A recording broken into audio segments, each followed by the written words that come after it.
Oh, that's gonna be so good. In today's video, I'm going to expose Chick-fil-A.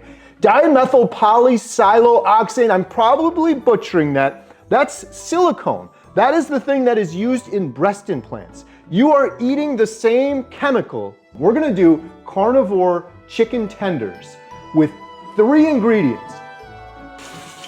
Carnivore potato salad. I'm cheating on carnivore. I don't feel right. This just feels wrong. Chick-fil-A's breaded chicken, whether it's their sandwich or their chicken fingers, is chocked with over 30 ingredients.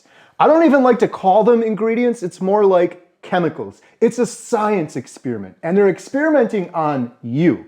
In today's video, I'm going to expose Chick-fil-A and how you can very easily do a clean version at home. We're gonna do carnivore chicken tenders with 3 ingredients, super clean. Why is this so important? Well, when you're eating science experiment chemicals in your chicken, it is having an effect on you. I'm going to show you why Chick-fil-A is bad, but not just that. I'm not just picking on Chick-fil-A.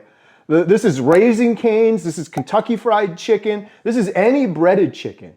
I'm not gonna just tell you why that's bad. I'm going to show you how to make a better version, which is a fraction of the cost of going out to eat, and it's super clean. Whether you're carnivore, keto, or you just want to eat healthier because you don't want to put 36 science experiment chemicals into your body. And if you stay tuned till the very end, I've got 2 surprises for you. I'm cheating on carnivore. What we call carnivore potato salad. There's no potatoes, but it tastes better, and it's super clean and good for you. And what good would a chicken tender be? A chicken finger be? A crusty, crispy chicken finger without a dipping sauce. Stay tuned till the very end, and we're gonna show you the most incredible and clean, delicious dipping sauce. Do you think Chick-fil-A is healthier than other fast food places? I would think so. I would think so. If you learn that some of the products at Chick-fil-A are kind of misleading, like the grilled chicken nuggets, for example, you would think it's just like grilled chicken, but there's actually 30 ingredients in their grilled chicken nuggets. Would that surprise you? That would surprise me. That really would surprise me. So why are over 30 ingredients in breaded chicken so bad? Well, one is because it's completely overloading your liver. And the collective liver of humanity is clogged and fatty, and it's the precursor to so many diseases. Here's what you get when you go to Chick-fil-A. Now, this is their Chick-fil-A nuggets. This is the actual ingredients. It's very similar for the Chick-fil-A sandwich, which is their most popular product. The sandwich has more ingredients because you have the bun and you have the seed oils and you have all of the sauces as well. But for the Chick-fil-A nuggets, you can see the ingredient list there. What do you look for on an ingredient list?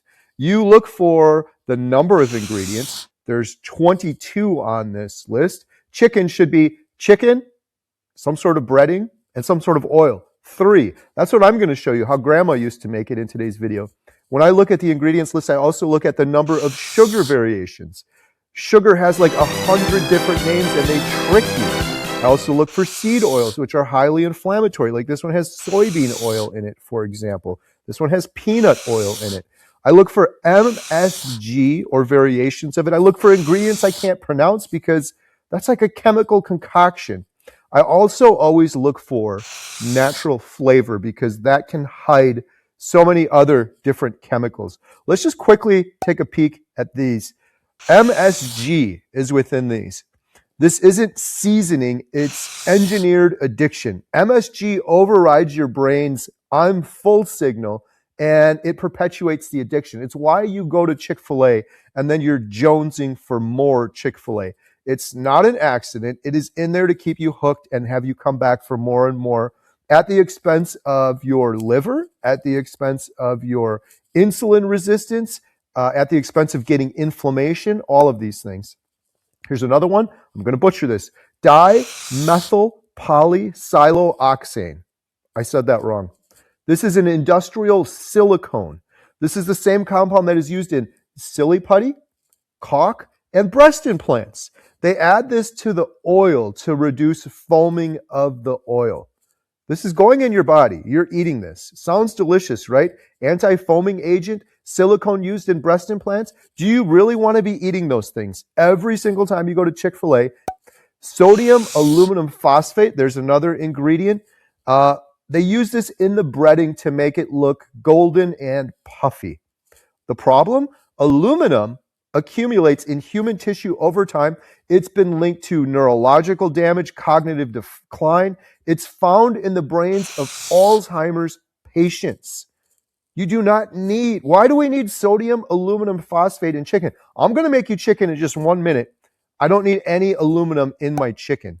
Here's another one that is in so many ingredients nowadays that you need to look out for. Enriched bleach flour. What does this mean? Well, have you heard, like some people say, I go to Italy, I have some pasta, I'm fine. I come to America, I have some pasta, I'm sick to my stomach.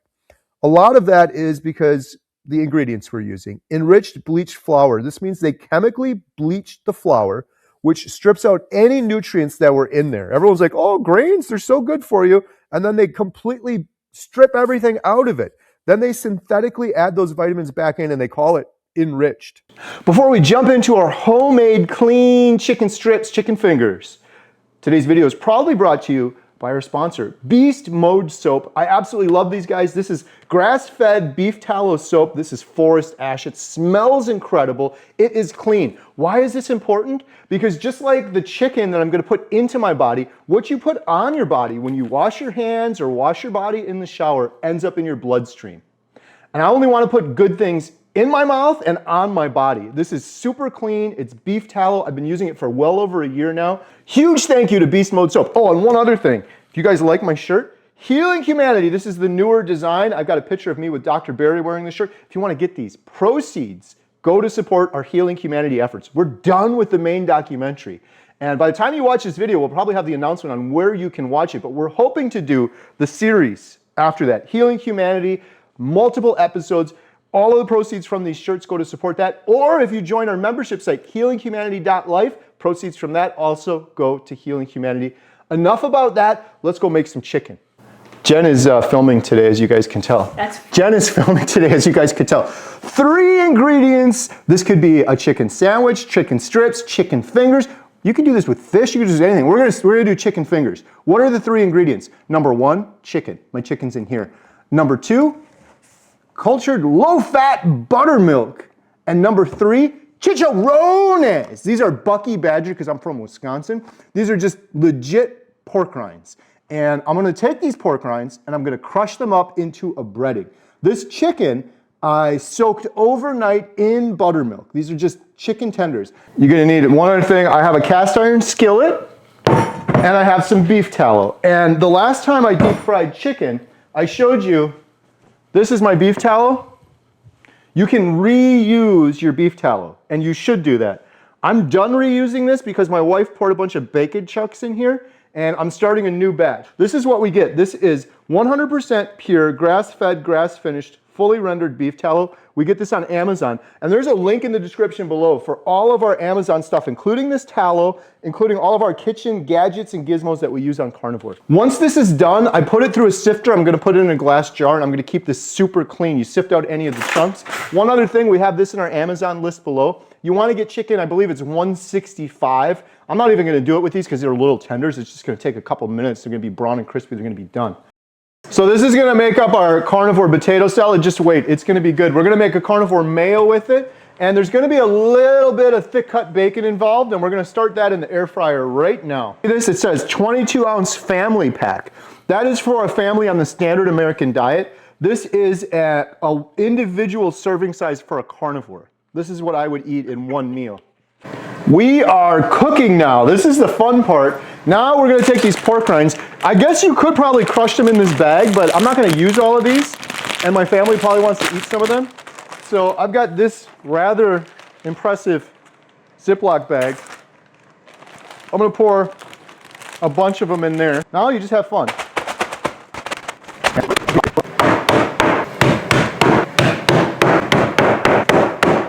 All right, this is the Courtney Luna Carnivore in the Kitchen sauce we're using, page 216, blue cheese cream sauce. Doesn't that look incredible?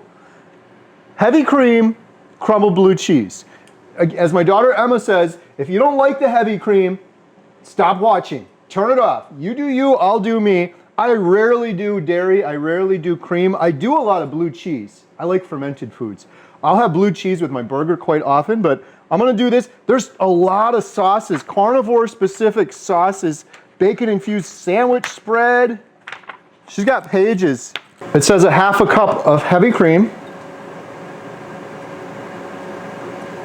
Oh. I just got it on low medium to warm up, and then I'm gonna add a bunch of the blue cheese to it. All right, for some reason we only have these gigantic bags, but I'm gonna put some cream cheese in here. I'm gonna put some butter in, about that much. You guys want a recipe? I don't do recipes. You eyeball it. It'll taste good no matter what, I promise. Eventually we're gonna put some sour cream in there, an egg, but I'm actually gonna do a little more. You see this one's got the, last time Emma made this, it came out incredible, but we didn't make enough. So let's do it like that. And then I'm gonna put it under hot water. This is a signature Dr. Kilt's cup. This is a ramekin. I'm gonna cut up some bacon and put it in there for our potato salad. Just gonna do some little chunks. So I'm gonna add this blue cheese in, but I'm not gonna add all of it because I'm gonna garnish with a little bit of it. That should be good. Now I'm gonna whisk and let that sort of thicken up. I don't love recipes. You can do this any way you want. We put it in a bag to soften it because we were in a hurry. This was just cream cheese and the butter. And you saw the quantities there. I cut a little hole in the corner of this, and now it's almost like a frosting. Doesn't it look appetizing, Jen? Delicious. So we still gotta add the egg and some sour cream and some bacon grease, but by cutting the hole in it, I think I'm gonna be able to not waste any, which is the goal. Here's the egg.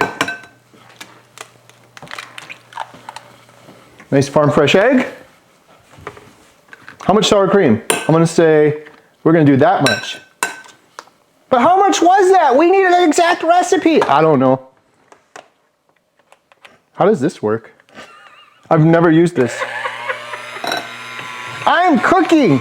All right, here we go. We're gonna do the chicken tenders. They've been soaking in buttermilk all night. I'm gonna get some of the breading on here, maybe not all of it.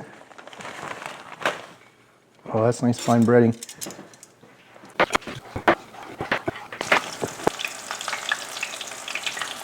Those are gonna go quick. All right, I don't know if it's too early. I'm gonna try to flip them.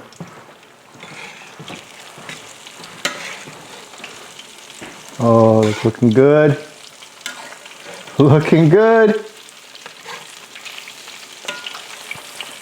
We gotta go just a little bit warmer. Here's our egg salad base. It's nice and chilled. I actually put it in the freezer. We got the hard-boiled eggs, we got the bacon. You can put a little bacon grease in here too if you want.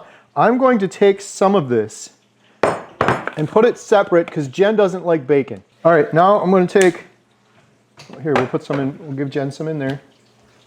That's good. Thank you. We'll put these in here. Oh, this is gonna be so good. You can put cheese in here if you wanted. If you do pickles, you could put pickles in it. Look at, oh, this is gonna be so good. I'm like a chef. Jen, am I like a chef? Yeah, my mouth is watering. It smells so good. We're gonna do that. Look at this, watch this, just like a real chef would do. Oh. This is a sneak peek. We got the chicken going back there on the assembly line. We'll show the whole thing together, but there's two things I wanted to mention. This is our carnivore potato salad. It's egg salad. The sauce that we made, the mayo, that could be a dipping sauce for the chicken alone. We're doing a blue cheese creamy dipping sauce, completely separate from this, but you could do that by itself, but I gotta taste this.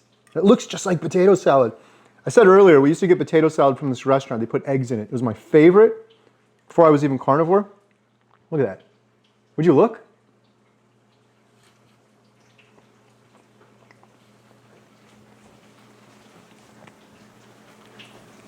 It makes me feel like I'm cheating on carnivore. A celebrity just entered the building. Emma the carnivore. Now you're gonna get my new annoying chewing. Just don't eat all of it. Wow, 11 out of 10, a million out of 10.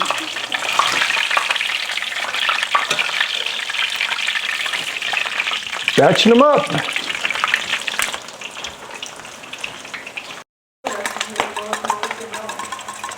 This is Courtney Luna's creamy blue cheese. Look how thick this came out. Oh, that's gonna be so good. Oh, spilled a little. All right, here we go. This is gonna be the crunch test. We're gonna dip. That looks incredible. This is Courtney Luna's blue cheese cream sauce. All right, listen for the crunch. This is a legit crunch. This isn't manufactured.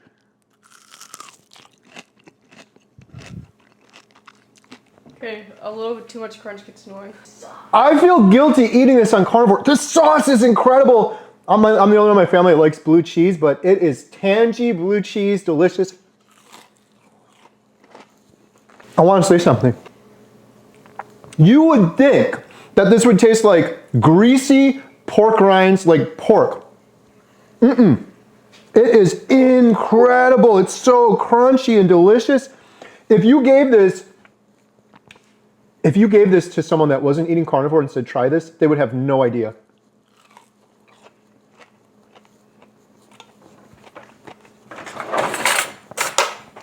But wait, there's more. What do we have here? Carnivore potato salad without any potatoes. Egg salad. I don't feel right. This just feels wrong. Do you see that? Would you look? Are you looking?